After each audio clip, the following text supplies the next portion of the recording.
All right, while we're on the topic of squats, I want to take a few minutes to dispel some myths that I hear a lot. So, the first two I talked about in today's reel. The first one being I have bad knees, and I got them from my dad. He had bad knees too. So, a lot of times, what you actually inherit from your parents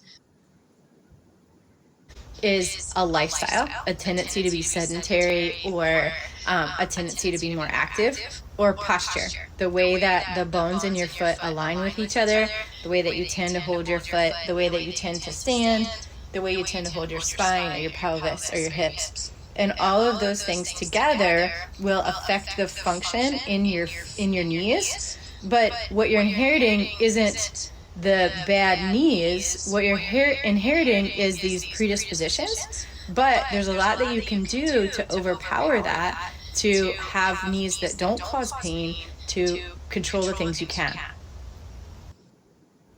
All right, the second one that I hear a lot is that you shouldn't let your knees pass over your toes when you squat.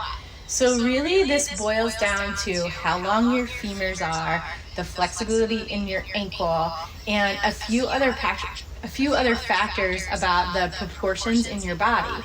So if you squat and your knees pass over your toes, you're more likely to be using your quads to control that lowering. Whereas if instead you focus on pushing your hips behind you, your knees might not pass over your toes at that point. But what's even more important than that is that glute max, the big muscle in the back of your hip, is what's controlling the lowering instead of your quads. And that can change the way that it feels in your knee, and it certainly changes which muscle is doing the work. So that whether or not your knees pass over your toes isn't as important as where your hips are and which muscles are controlling the squat. All right, and the last myth that I wanted to dispel, I ran out of time to really put into the reel, but make sure my feet are on here. Often I hear that you have to squat with your feet pointed straight ahead of you. And while a lot of people can squat with their feet pointed straight ahead of them, I happen to be one of those people. Squatting with my toes pointed forward is not a problem for me. It is for a lot of people. And in that case, it's okay to turn your toes out slightly. Now, you don't want to be way out unless you're doing a sumo squat, which is perfectly good for a different reason.